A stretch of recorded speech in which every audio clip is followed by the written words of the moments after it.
we got our first trade of NBA trade season. Yes, it involves Dennis Schroder going to the Golden State Warriors.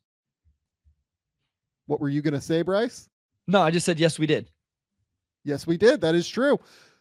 Dennis Schroder and a second round pick, I believe, is going to the Brooklyn Nets for DeAnthony Melton, who essentially has just like a big expiring contract, even though he has a torn ACL this year and will miss the rest of the year. 3 future second round picks and Reese Beekman in a 2-way contract trade, because we love our 2-way contract trades here on the Game Theory podcast. They do not happen often. It is always fun to talk through them when they do. Jackie Quee, I believe, has been cut by the Brooklyn Nets in order to free up that 2-way contract slot. Bryce, what was your immediate thought when you saw that Dennis Schroder was the first player on the move in NBA trade deadline season?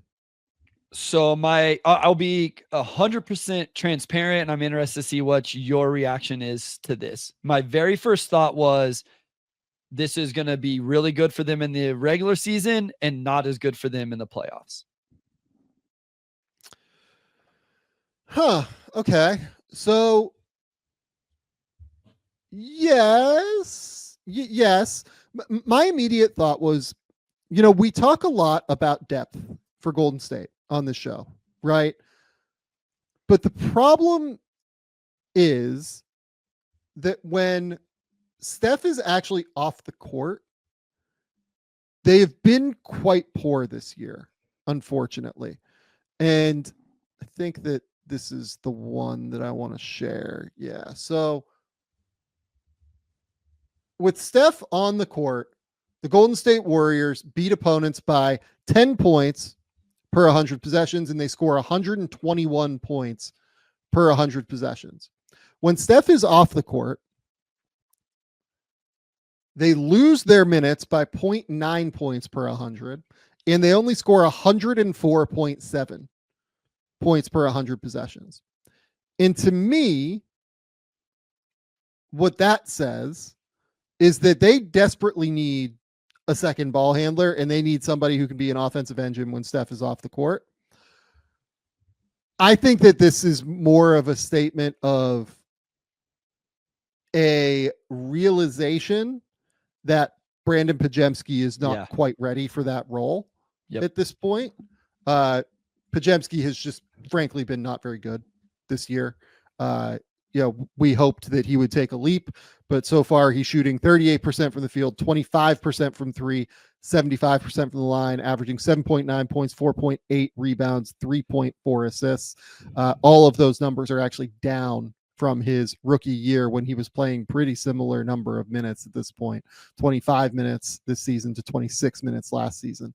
So what all of this says to me basically is this is a statement that, hey, maybe Podziemski works a little bit better getting to play off of somebody, which is kind of what my thought always has been with him. Like, if you're going to get the most out of him, I like him being like a combo ball handler who can run off of actions and hopefully create open looks for himself in some way, shape, and form that way, as opposed to trying to be like a primary engine of an offense, which he's just not there yet.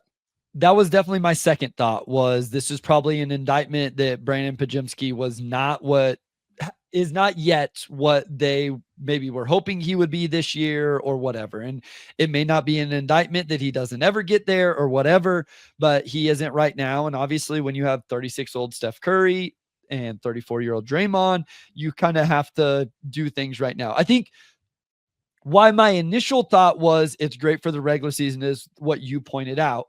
I think why it doesn't raise my bar for them in the playoffs is it still doesn't give them that second, like 20 to 25 point a game a night guy. You know what I mean? Like that's what I thought that they needed to really be a title contender, was like a wing 20 plus a night scorer. And that's not what they got here. I think Schroeder has been awesome this year. I think he pressures. I think he can do all the things you talked about. I think he's going to help them win regular season games.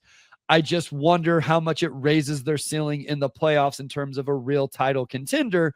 Now, the one thing I do think I saw from Bobby Marks that's interesting here is Schroeder can still be aggregated in a trade before the deadline.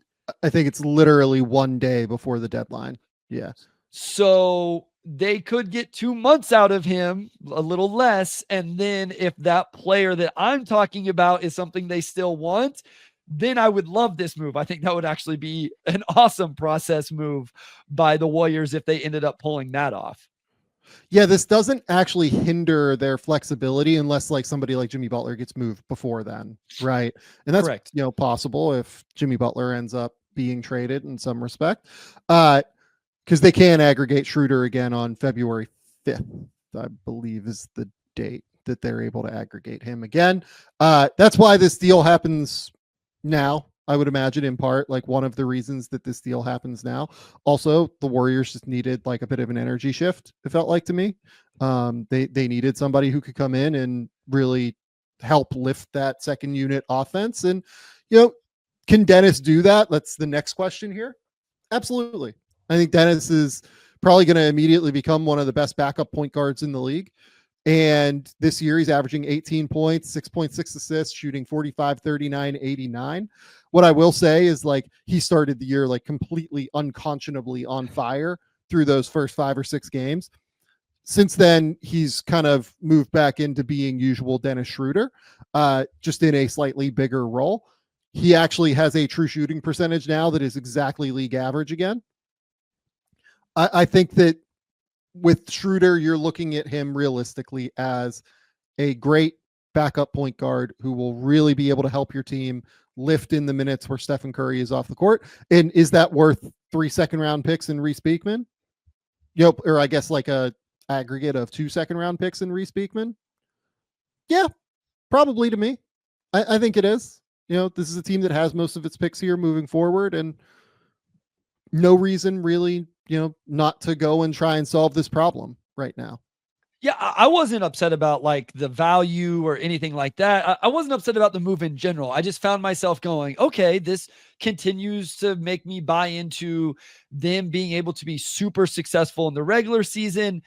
I didn't move the needle for me in terms of what are they in the postseason, unless both him and Steph go Olympics, version of themselves. And then it could be a whole lot of fun. And to your point, over his last 18 games after that hot start in the first 5, Schroeder is shooting 42% from the field, 33% from 3. So, that's a much larger sample size than the first 5 games where, he was just shooting absolutely ridiculous, 55% from the field and 55% from 3. So it hasn't, I think he will be everything we've said here. I think he will be a great addition for them off the bench. I still have questions about their ceiling. So I had written, I have trade deadline big board coming this week. Yeah. I had written a profile for Schroeder, right? What I wrote then was the price will be right here for Schroeder because of the salary. He's on a $13.5 million expiring contract. The Nets will undoubtedly look at the price point that Terry Rozier fetched from Miami last year. A future first-round pick is comparable value, but Rozier's numbers in Charlotte were better than Schroeder's so far this year in Brooklyn, and that deal has not exactly been seen as a league-wide rip-roaring success for Miami. I'd expect a couple of second-round picks or maybe an interesting second-chance prospect that hasn't quite worked out in his first stop, but still has upside in the right situation if Schroeder is dealt. Basically exactly what happened here. For Brooklyn, another reason why I think this deal might be happening, they need to start losing games at some point. Like, just genuinely, like if they are going to try and get to the point where they are in the Cooper Flag sweepstakes, they need to start losing games a bit more substantially. Like they are 10-15 right now. They have been fairly competitive, as we've talked about on the show. I think Jordi Fernandez has done an amazing job with this group this season. They are actually like 2, 3, 3.5 games ahead of the teams like Philly, Charlotte, Toronto. They want to get down into that area in order to try and get Cooper Flag, Ace Bailey, Dylan Harper, whatever it is. And for what it's worth, just from like a Reese Beekman perspective, not sure he was going to see the floor in Golden State. He may actually get a chance here in Brooklyn, especially until they make and they make some other moves. I assume Dorian Finney-Smith will get moved at a certain point. I don't know about Cam Johnson, but you just look at the roster and it's, bigs and wing type players. Cam Johnson, Dorian Finney-Smith, Cam Thomas, I know plays on the ball, but it's just then the bigs, Noah Clowney, Nick Claxton, Day'Ron Sharp.